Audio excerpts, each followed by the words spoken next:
Whiplash and Babylon are both stunning.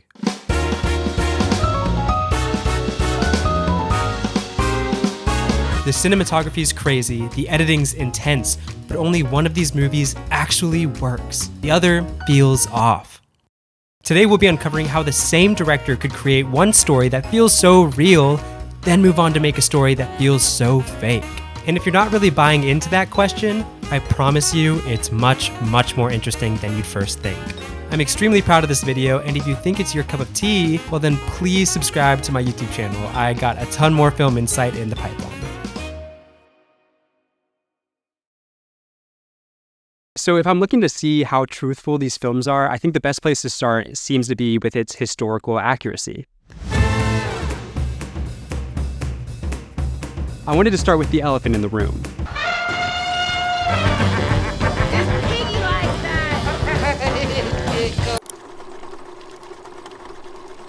Like, what?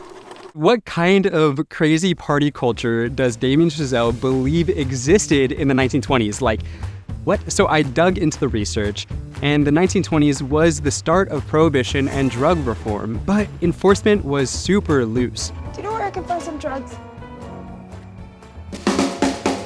Morphine, opium, ether, heroin, coke, and Louis XIV sat on that. Morphine, heroin, opium, cocaine, and ether were all rampant, especially in Hollywood, as stars needed pick-me-ups to cope with making an average of 800 films a year. You've never done cocaine? Which I think is more than the number that are made today. Of course I've done cocaine. But I wanted to look more closely into one of the grossest parts of the opening scene. This is just one of those things where it's like, why are you showing me this? It feels weird and gross and super unrealistic. But I was surprised when I learned that this weird scene was actually based on the Roscoe Fatty Arbuckle scandal of 1921. The rumor was that he killed this young lady by penetrating her with the champagne bottle, which is acknowledged in Babylon as well. This revolting opulence that Babylon shows us, this unmonitored fray of sex, drugs, and stardom, it's all real. She's a fucking kid and she looks like she's dead. Overall, historians actually find Babylon's raw depiction of the Roaring Twenties to be refreshing compared to other films' more lighthearted takes on it.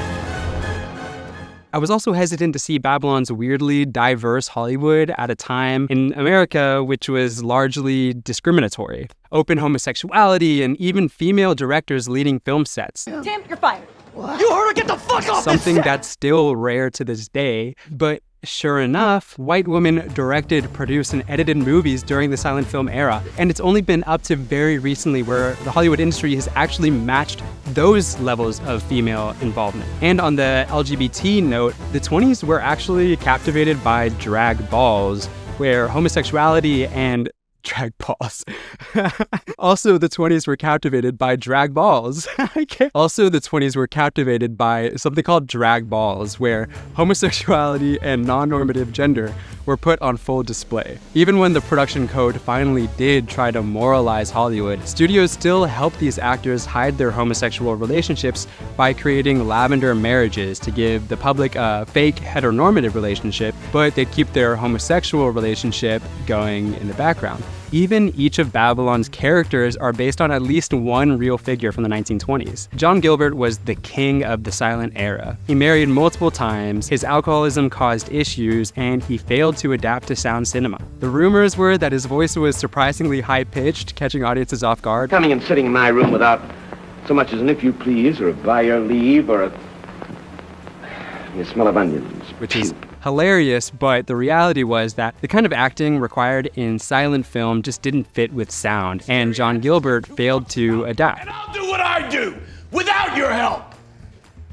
Clara Bow was born into poverty and with a schizophrenic mother and abusive father. She entered the Hollywood scene with alluring sex appeal that was never before seen. She was a strong performer before sound, but by the time sound came along, her struggles with drugs and general hysteria caused issues. Once the production code entered and the moral landscape changed, Clara Bow became a poster child for why the system needed to change. Today's audiences find her pornographic. Moral clauses were swiftly added to people's contracts. Clara Bow then tried to reconfigure her image as a more serious actor. Ain't that nice? Isn't that nice? But Hollywood and audiences just lost their taste for her, and she retired from acting at 28. Overall, I think there are details that aren't placed in fact, but for the most part, Babylon is rooted completely in its history. This was crazy to learn because my many problems with Babylon is that it's just way too opulent and it feels super embellished. But the reality is, the things I had trouble believing in the most were actually the most real parts of the film. I think even though we've seen how Babylon's actually rooted in more truth than we realized, I just don't see how that could match up to the truth of Whiplash. I took to the internet to see how jazz musicians generally feel about Whiplash's realism, and I found two great sources of information, one of which is a very popular video by Adam Neely about his take, and the other is an article describing the perspective of a Juilliard jazz faculty member named Mark Sherman. Adam Neely sums up his opinion by arguing that this is a sports movie. He points out that this film is unrealistic in positioning everything as a ruthless competition. That's not how it works. New York City collegiate jazz ensembles don't enter competitions all the time, they gig. They play concerts. The round-robin scene, where Fletcher verbally abuses his three drummers into playing faster, I guess? Is that what people think practicing is? Practice in itself is a slow and deliberate thing. It can be meditative, but it can also be super boring to watch. This gets me to my final point, which matters the most for me personally. Camaraderie and love of music are not apparent at all in the movie Whiplash, which is fine because it wants to tell a different story. Just know that jazz culture as it appears in the movie Whiplash is off a little bit. This is not a meticulously researched period piece like, say, Downton Abbey. Whiplash becomes way too invested in telling a story about the dangers of obsession that it forgets to represent music accurately.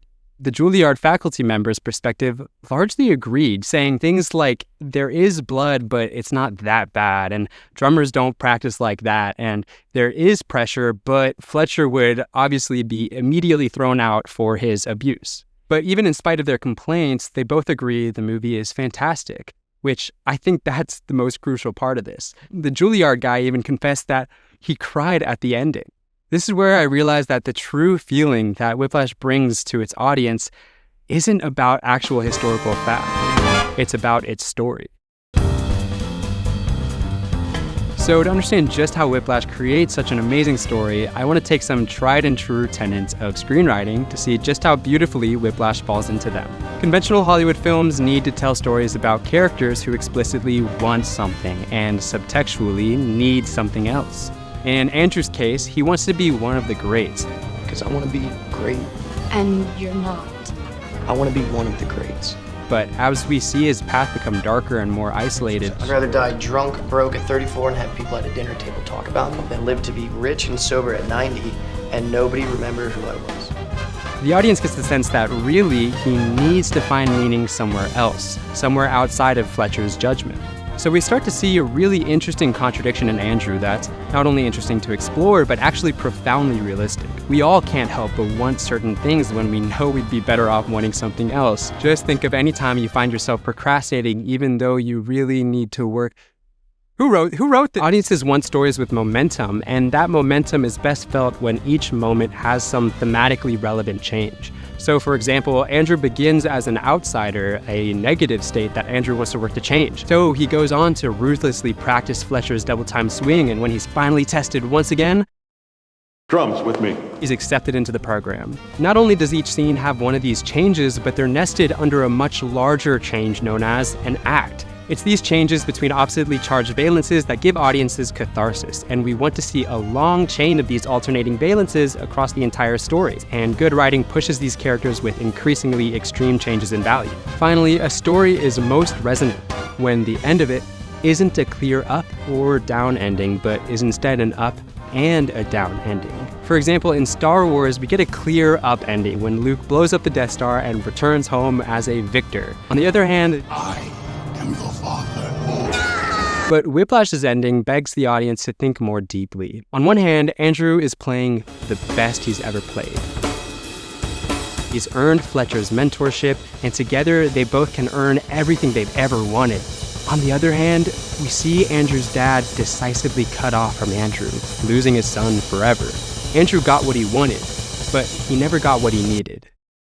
It's endings like these that a writer should strive for. Life is rarely as clear as win or lose. Oftentimes, each win comes with sacrifice, and each loss comes with a bittersweet lesson. Because Whiplash gives an up-down ending, it feels much more truthful to life, and it feels like it's teaching us about the complete nature of ambition. So with this framework of how Whiplash's story structure makes it feel real, we can move on to comparing how Babylon's plots must fail to live up to these standards. When I tell you I was let down when I saw this movie opening night, that is an understatement. I found the story to be aimless. Each scene felt like it was meandering with little direction. It began to feel like the story was just set aside to show off crazy set pieces that just felt over the top. This film didn't have striking characterization, it didn't swing between thematic extremes, and it didn't have truth value. So for the sake of research, I sought to pin down what the heck kind of story, if any, Babylon has. And if we compare it to Whiplash's structure, then we can figure out just where Babylon went wrong. So I found that Babylon is telling 4 main stories at the same time. One compassionate, awestruck Hollywood dreamer. I want to be part of something bigger. One self-proclaimed star-to-be. Honey, you don't become a star. You either are one or you ain't. One void-of-meaning king of 1920s Hollywood. We've got to innovate. We've got to inspire. And one driven musician who Hollywood plucks up alongside the invention of sound. And although this is an interesting and layered starting point, my guess is Babylon just loses sight of these desires while Whiplash stays focused for its entire runtime. So now that we know what each character wants, let's jump to the end of each plot's first act. In it, we see Andrew has shifted from being an outside admirer to having earned an inside chance by practicing hard on what Fletcher has requested. For Manny, he's similarly shifted from an outside admirer, I'll do anything. You're where you belong, to someone desired by the industry. By proving his resilience and his unwavering loyalty. Nellie too goes from an outsider to an insider, but she earned this not by being loyal, but by being unwaveringly herself. That came out of fucking nowhere. Unlike Andrew and Manny, she becomes accepted for her own worth, not for her ability to do what other people need. For Jack, opportunity comes knocking in the form of sound cinema. Sound is how we redefine the form. Sound!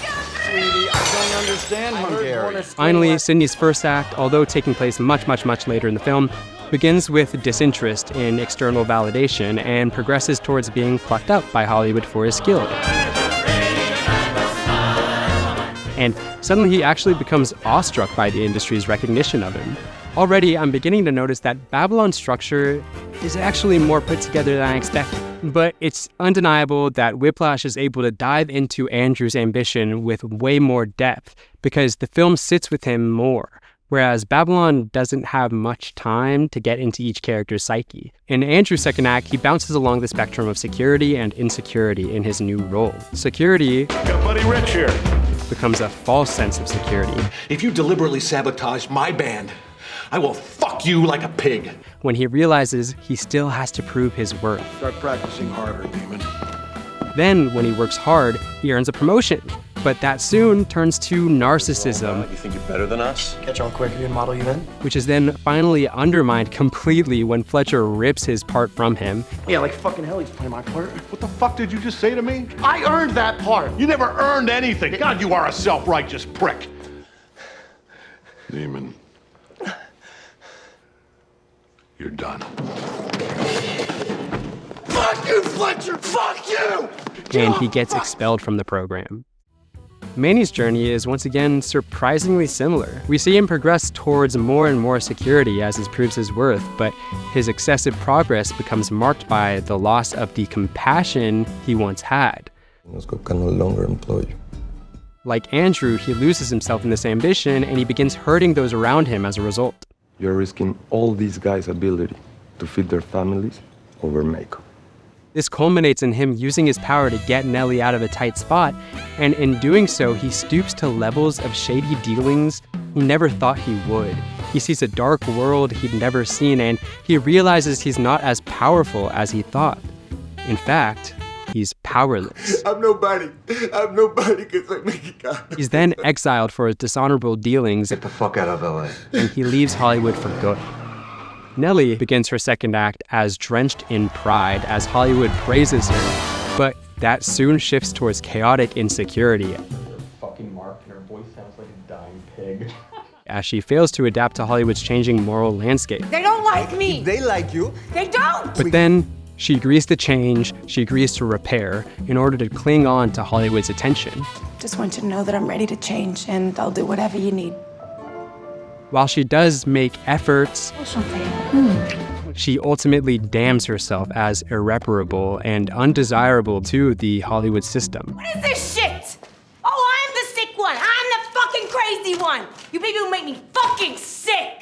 Jack's craving for change is well met by Hollywood's changing landscape, but suddenly this opportunity actually leads to resistance in Jack. So do me a favor, darling. Save your subtext recommendations for your pretentious Eugene O'Neill, Henrik Ibsen jerk-offs that only a handful of rich geriatrics give two fucks about, and I'll do what I do without your help. I think this teaches us something. While it's easy to crave change, it's much harder to actually adapt to it. His inability to perform drives Hollywood to throw him away as part of a bygone era of silent film. And Jack's once stoic chivalry becomes an unhinged insecurity. Will someone kindly tell me what the fuck is going on? Sydney's awe with Hollywood's rewards quickly turns to exploitation. No, please, you must play for us. And Sydney's loss of his personal values. But he's able to quickly respond by rejecting the Hollywood system and leaving on his own accord. Okay, I won't be back. In comparing these second acts, I noticed that each plot begins with opportunity to be great. But this opportunity quickly strikes against its recipient, fundamentally twisting their identities. Both Andrew and Manny become cold-blooded tools of the larger system. Andrew suddenly snaps at the people around him. Fuck off, Johnny Utah. Turn my pages, bitch. Like Fletcher, No wonder Mommy ran out on you. Get off the fucking kid. and Manny acts to push others around to be more desirable to the Hollywood system. Nellie goes from being proudly herself Yeah, she's the one having sex with the ice sculpture. We're all very fond of her. to becoming an inauthentic image of what Hollywood wants her to be, ultimately blowing up and causing her to be forever exiled from Hollywood. Jack goes from this king of Hollywood to being manipulated like any other servant of Hollywood. Finally, Sydney goes from being valued for his skill to being used for the color of his skin.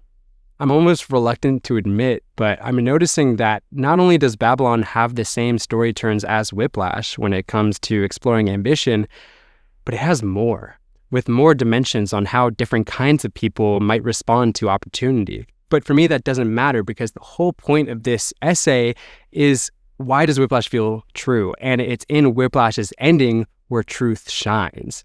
That's what makes Whiplash stick.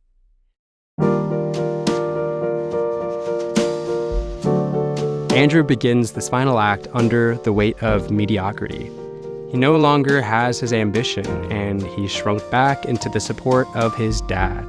One night, he happens to bump into a show where a fired Fletcher plays a solemn tune.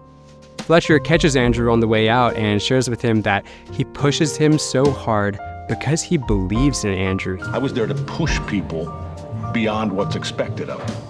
Otherwise, we're depriving the world of the next Louis Armstrong, the next Charlie Parker. He believes Andrew could be great. Never really had a Charlie Parker, but I tried. And that's more than most people ever do. In fact, that's all Fletcher has ever wanted too, to find greatness. As they leave, Fletcher invites Andrew to come play for him in a show he's conducting outside of the university. Andrew agrees. He gets on stage prepared to go, but then it's revealed. You think I'm fucking stupid? I know it was you.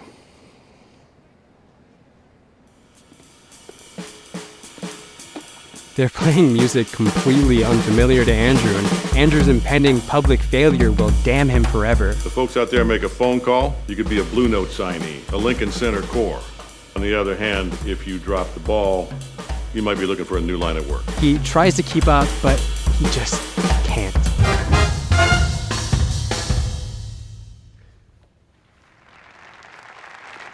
Yeah, I guess maybe you don't have it.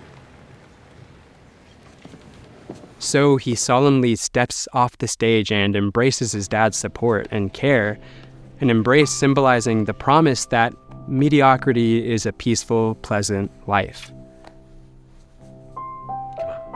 Let's go. Mediocrity.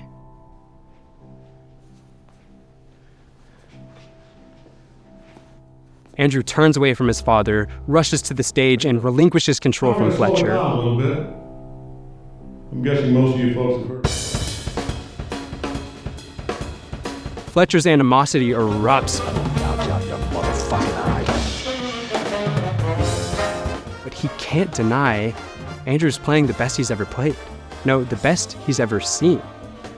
Fletcher's complexion changes from aggression to awe and then suddenly to support.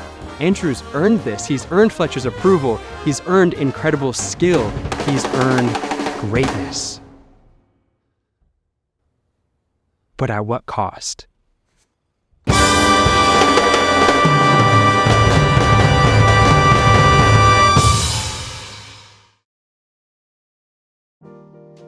find myself revisiting this story time and time again, and there's a handful of reasons why. For one, the story wrestles with its themes of ambition and obsession with so much truth. Andrew's relationship with his ambition flips between life fulfilling and life ruining, and the film doesn't endorse either side. We can find ourselves caught up in Andrew's greatness-obsessed perspective through the film's awe-inspiring cinematography and editing, or we can find ourselves aligning with his father in utter disgust of Fletcher and in fear and agony of Andrew losing touch with reality. The film personifies success and ambition in Fletcher with so much truth too. Fletcher's ruthless disdain or sudden kindness perfectly represents how success in any field is never secure. You can even hear Fletcher's voice in your own self-criticism that might push you to perfection, but it also tears you down. I find myself fascinated with Fletcher, and I believe that's why. And finally, the story is simple, clear, and forward-moving. We understand clearly what Andrew wants, what he doesn't know he needs, and we understand how what he does is in pursuit of what he thinks he needs, no matter how much we may want him to act otherwise. It's within this clarity, within Fletcher's symbolic role, and within Andrew's swinging between extremes that audiences can find truth about the benefits and downfalls of ambition.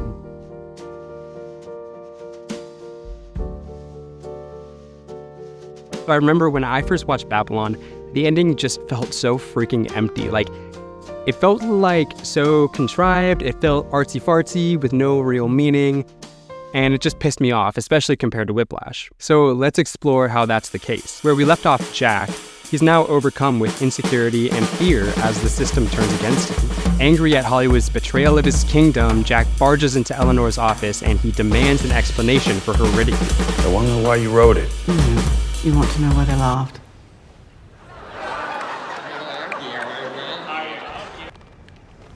Sure, Eleanor, why? There is no why. It wasn't your voice. It wasn't a conspiracy. It certainly wasn't anything I wrote. You held the spotlight. You thought the house needed you. But it doesn't. There'll be 100 more Jack Conrads, because it's bigger than you. The Hollywood kingdom was never his. Hollywood changes, and it uses its servants, then throws them away when they're spent. Jack was just another one of these servants. He was never truly king.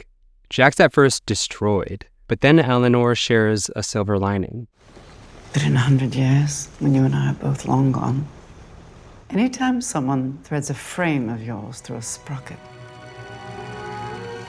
you'll be alive again. A child born in 50 years will stumble across your image flickering on a screen and feel he knows you, like a friend, though you breathed your last. You've been given a gift. Be grateful. Your time today is through, but you'll spend eternity with angels and ghosts. Jack walks away with a new perspective. Thank you for that. He sees Hollywood's not the magical, fast-moving place he once ruled, but instead a carefully crafted, ever-moving machine, ready to take in new artists to replace the decay of Jack's generation. Jack seems to accept this truth. Good to go again? Sure. Hollywood isn't what he thought it was. It's something else that has its own beauty too, and now Jack just needs to move on for Hollywood to continue with this beautiful cycle. Jack takes a step back. How many movies we've done together now? Seemingly more at peace now. But as he says his goodbyes to the people around him, as chivalrous as ever. What's the best tip you've ever received? $50. Who gave you that? You did, Mr. Conrad. He walks off to his room and commits suicide.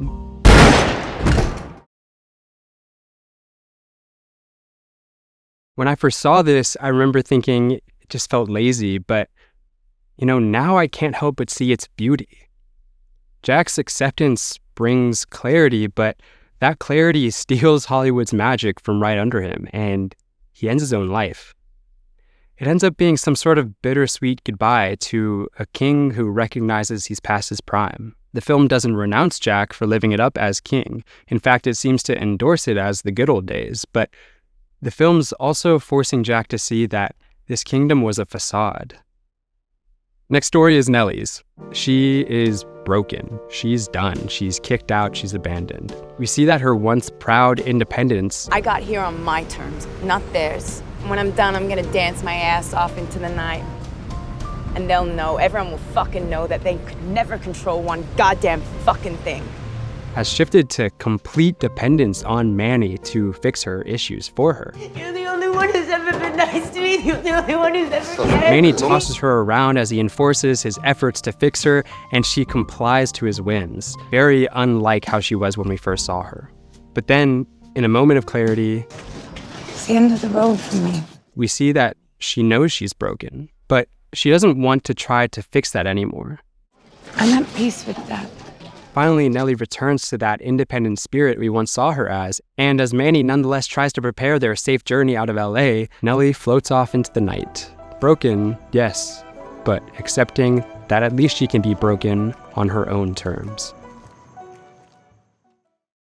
I'm not sure how I feel about Nellie's story. It's definitely an up-down ending, where we see that Nellie aspired to do exactly what she does. Nellie's self-acceptance resolves her unending struggle with insecurity behind her outward confidence, but she also accepts just how broken she is, how dangerous she is to the people around her, so she abandons Manny out of compassion for his health. I think I'm good for you. Maybe her ending endorses the idea that you shouldn't let societal standards push you around. I don't personally find much meaning in this ambiguous walking into the night finale. For Sidney's story, immediately after selling his soul, he marches out of the Hollywood system, returns to his humble beginnings, and we see him play the most beautiful night of jazz we've ever seen. This ending feels much more up than down, a celebration of his return to his craft. But it's definitely a little still down. He returns back to being impoverished. He's on a small stage with no more recognition, and there's no resolution for how he sold his values for the Hollywood system. We see the lesson that escaping the industry at the right time will prevent your complete destruction, even though you may disappear into obscurity.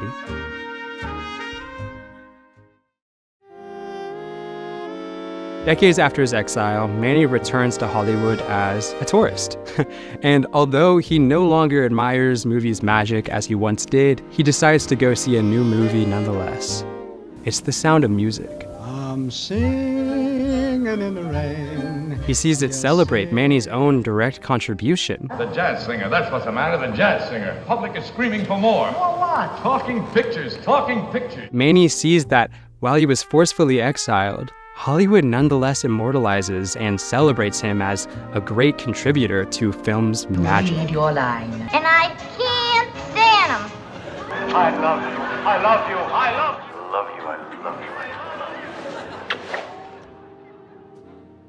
The film's celebrating Manny's sacrifice as beautiful, but it's celebrating its abuse of him too, is it not? Manny earns that immortalization, but the crowd only sees the good. The audience doesn't see how Manny was destroyed, how Manny himself destroyed others. They don't see the industry's exploitation. All the crowd sees is this magic, the same magic that lured Manny in the first place. And Hollywood will continue to lure more servants with this facade. It will continue its cycle of destruction and creation, and Manny sees this happening right in front of him. When Manny cries, I'm not sure he cries out of joy. I'm not sure he cries out of horror. It's both. That's why I find this ending so resonant. It's the perfect conclusion because it incorporates all of Manny's perspectives throughout his career and forces the audience to bring them together in one moment. And somehow that synthesized perspective brings us the clarity to understand the Hollywood machine at a deeper level than it's usually presented on screen.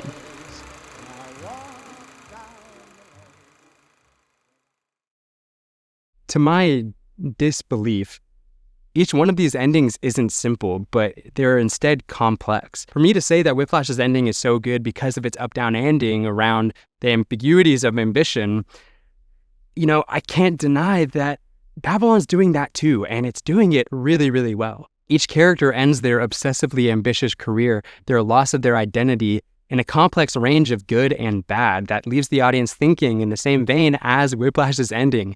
It's not simple, it's true. But the more I look at the structure of Andrew and Manny's stories, the more I realize they teach the same lessons about life. They both begin as outside admirers, they earn the opportunity to prove themselves, more is demanded from them until they're destroyed and discarded anyways, until they return from exile to see their suffering is what makes greatness. But what about Babylon's other stories? Yeah, how much can we lose ourselves in pursuit of greatness, but also what happens when we're already great? What happens if just being ourselves is what brings greatness? What happens if we let the system abuse us? And what happens if we leave before it can? Hey everybody, this is Chase in post. I wanted to talk about a theme that I think I missed in my initial recording, but I also wanted to say, if you're liking the video, please drop a like or subscribe. I love making this kind of content. I'm going to continue to do it for a good while. But I paused the video because I wanted to emphasize a point that I found really interesting the more I thought about it. And it's how these films treat greatness. They show different kinds of greatness. So to kind of prompt y'all to think about this in the way that I do, I wanted to ask you this. Was Van Gogh a great artist before he was ever recognized? If you don't know, he died broke and unrecognized, and it was only well after his death that the artistic industry found his beauty, and then he became one of the greats. So what do you think? Whiplash seems to argue that talent alone merits greatness, and then recognition might follow, but it only stems from individual greatness.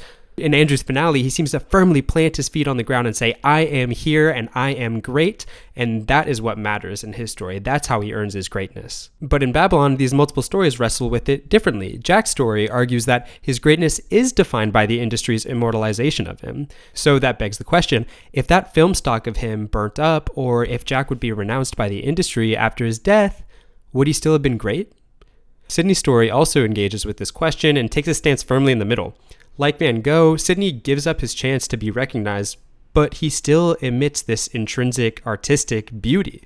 So is he great? Without that recognition, can he be one of the greats? Manny's story goes one step further and shows how ugly this industry-defined greatness really is, and it starts to ask the question, maybe an industry's recognition isn't even that great to begin with.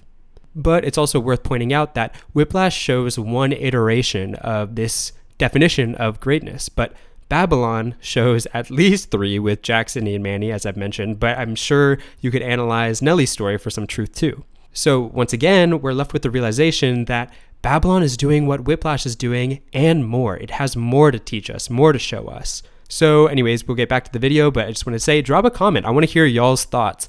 Do you think greatness can exist outside of recognition, or can you only become one of the greats with other people's approval? I personally don't know, and I love that I don't know, but I'd also love to hear y'all's thoughts.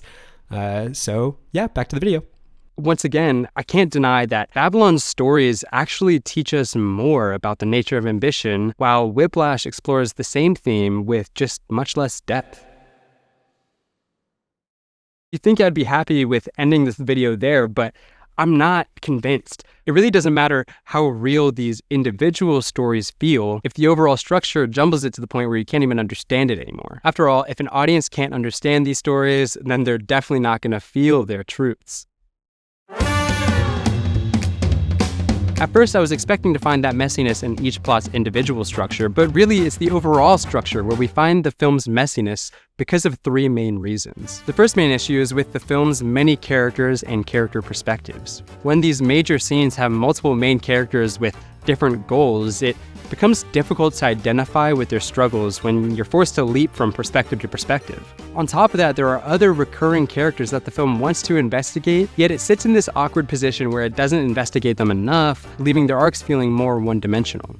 Whiplash's structure grounds the audience in just one character, while very rarely lending the perspectives of other characters to allow the audience to see the world a bit differently. You could argue that Babylon tries to assert Manny as the central plot, an anchor point to help ground the audience in these layered scenes, but Manny's not consistently foregrounded, especially towards the middle of the film. So in my opinion, the film ends up losing the audience's connection with the four main stories, not only because balancing those four is hard enough, but because they also try to introduce so many more character perspectives. Finally, the most important difference between Whiplash and Babylon is its source of antagonism. Whiplash has a very clear antagonist at the core of its story, Fletcher. He's so beyond brutal and abusive that he becomes a personification of the toll ambition takes on the human mind. It's exactly as his dad notices halfway through the film. And his opinion means a lot to you, doesn't it? Andrew no longer wants to be great for the intrinsic sake of greatness. He wants to be great so he can earn Fletcher's approval. Fletcher is tangible, he's symbolic, and he's clear in how he gives to Andrew and how he takes away. You're done. On the other hand, what's Babylon's antagonist? There's no single character that antagonizes our characters, and we can see that most in Jack's scene with Eleanor. It wasn't a conspiracy. It certainly wasn't anything I wrote. There's nothing you could have done differently. There's nothing you can do.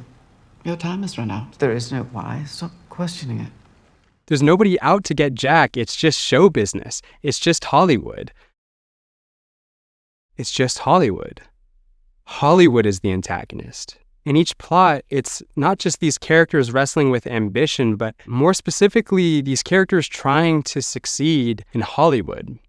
Hollywood's invisible hand gives and it takes from these characters. Like with Andrew and Fletcher, these characters tie their ambition to Hollywood. Unlike Fletcher, Hollywood's not tangible, but if you pay attention, you can see how it affects the main stories.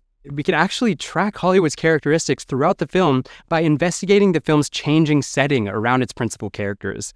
In the opening scene, we see the state of the industry dominantly through Manny's eyes. He admires the magic as a distant observer.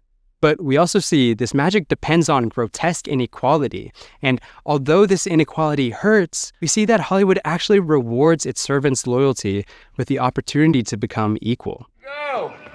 You need something? Yeah, I like you. I want you to take me to set today. I want you by my side. At the kinescope, the lot is completely littered with protesters, and we see how even workers' lives are expendable to Hollywood. We find that even with opportunity, you're still unequal. He's dead. But then as Manny saves the set, as Nellie and Jack perform, this unequal chaos turns into magic right in front of our eyes. We got it.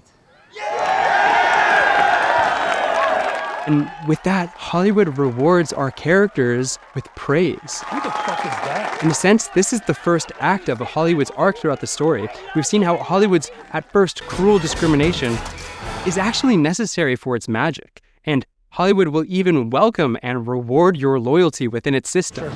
We're all very fond of her. So leading into what I guess is the second act of Hollywood, we immediately see the dark side of this magic. A Kansas teenager who, overcome by the combined effect of Valentino's death and Conrad's fifth betrothal, slit her wrists at home. But we also shifted quickly towards the even more magical sound. This novelty of sound is magical, but then it turns to chaos. And it's within this new chaos that the Hollywood industry begins turning against its stars. The Jersey thing doesn't work anymore. But even with change comes opportunity. You're great, man. Hollywood is given. You can call my offices. We're gonna need more musicians. You're talented, man. And Sydney gets a chance. But soon enough, Hollywood's truth reveals itself. It doesn't welcome and accept, it judges, it forces compliance, and it excommunicates when you're no longer needed. We see how the accepting and welcoming attitude Hollywood flaunts is really just a facade hiding judgment and a utilitarian relationship of exploitation. Manny's final scene, his shock and horror, reminds us of his long-lost admiration that he once started with. Hollywood's magical facade draws in new servants to be part of a much darker, sinister industry. Hollywood's brutality is undeniable, but Manny's final act exposes a more complicated truth. Hollywood still rewards its subjects' loyalty. Through all the grotesque manipulation, the magic, and the horror, Hollywood still gives a gift that nobody else can give you: immortality. You'll be remembered for your efforts well past your lifetime, as Hollywood is forever. You're not. In comparing Hollywood's brutality with Fletcher's, we actually see a ton of similarities. They both welcome, they both tear its subjects apart, but they both offer the gift of greatness for its subjects' blind loyalty. The obvious difference between these two antagonists is how they impose their will. Hollywood's face shows itself through the faceless. Earlier, I criticized Babylon for focusing too much on these one-dimensional characters that just pop up every now and then. But actually, if we dig deeper, we see that these apparently useless characters that just slow down the plot are themselves extensions of Hollywood. The directors, the producers, the fixers, the rabid fans, the shocked audiences, the wild parties, the sinister parties, they're all the face of Hollywood. Suddenly, these once useless scenes are actually useful in characterizing Hollywood's invisible hand. When we see these producers praise or their judgment, we no longer see them as one note, but instead as tools of the Hollywood's industry, the face of the film's antagonism. When we track the changing cultures of partying or filming, we're tracking the changing values of the film's antagonist. Or maybe we're finally seeing it for what it really is. When Eleanor speaks to Jack, she speaks for Hollywood. After all, she is Hollywood's voice. As your humble servant bears witness. What was once a vice for this film's structure, this multitude of characters, it's actually a virtue. When we compare Fletcher and Hollywood now, tell me, which of them is more interesting? Which is more true to life? If we take a step back and look at Hollywood's change, we can see something incredible. Hollywood itself is a character. Hollywood itself has an arc. In fact, Hollywood's arc stretches across every story, every scene. So what if I take this one step further? What if Hollywood's arc is Babylon's central plot? What if Babylon is about Hollywood's tyranny, and the four main stories are actually its subplots, about how Hollywood's actions affect other characters? This new perspective on Babylon's structure not only resolves its issues compared to Whiplash, but it even elevates it beyond Whiplash. In comparing Whiplash and Babylon, I argued that Whiplash's truth, its simple, unified stories, and its profound ending is why its story brings so much resonance. But as I dug into Babylon, yes, I found confusing complexity, but that complexity created a more beautiful unity, with even more profound things to say. I find it impossible to believe that Babylon is anything but truthful. So, with this new perspective in mind, I went and rewatched Babylon. It still feels cluttered. I don't understand. Could I just be wrong? I can perfectly describe how the story fits together in this beautiful way when I'm away from it. But when I actually experience it, that perspective falls apart. When I watch Whiplash, everything is clear. Regardless of the film's actual accuracy, I'm obsessed with Andrew and his story. The way Fletcher abuses Andrew into greatness. The way Andrew wins and loses at the same time. It all feels so real. Babylon just doesn't. Real. What is real? Real life isn't a tight story with clear direction, right? It's aimless and confusing. I mean, I rarely know what I want until I stumble into it. Pursuing what I want is never linear. Life is inherently cluttered, like Babylon. Rarely is it just about one man that you can point to as the source of all your issues. Instead, it's usually something intangible looming over us. I know when I'm in the mess of life, when I'm dug in it, I can't see how these external forces act on me. But when I take a step back, I find clarity. I can analyze, I can look back, I can find solution. But the moment I dive back in, even with those lessons, it becomes hard all over again. That's Babylon, right? That's Babylon. Somehow Babylon is so true to life that it's hard to find truth. Whiplash feels like life, but Whiplash isn't. Whiplash is clear, it's pointed, and every moment you're in it, it makes sense. While I watched Babylon, I struggled to identify with its characters, with its messy structure, but when I step out of it, when I really reflect, I understand them, despite their complexity. I feel like I've come across a profound truth. Just because something feels real doesn't mean it's realistic. I can dissect Whiplash's simple structure down to the bone. I can reveal how inaccurate it actually is, and I can come to really believe that it's just not like real life. For some reason, when I watch it, there's no denying its impression on me. It feels real. Babylon's complexity has the opposite effect.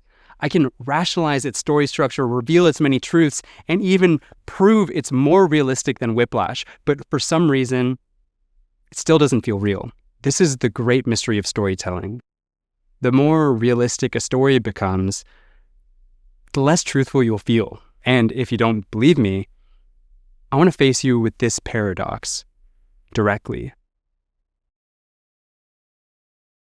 I want to call attention to how I've structured this video essay. I began by saying I want to explore the differences between Whiplash and Babylon, but my opinion was clear. Only one of these movies actually works. The other feels off. We began small with historical accuracy, and I bounced between expecting Whiplash to be more accurate to realizing that it's actually less accurate. I just don't see how that could match up to the truth of Whiplash. But no, I rejected this as it's unimportant and said that really what's important is these individual stories. So with this framework of how Whiplash's story structure makes it feel real, we can move on to comparing how Babylon's plots must fail to live up to these standards.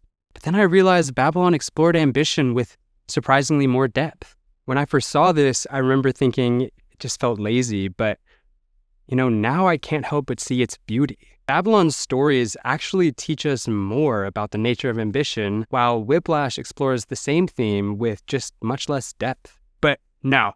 Then I argued what really matters is the overall structure. It really doesn't matter how real these individual stories feel if the overall structure jumbles it to the point where you can't even understand it anymore. But even there, Babylon had much more interesting and realistic structure than Whiplash.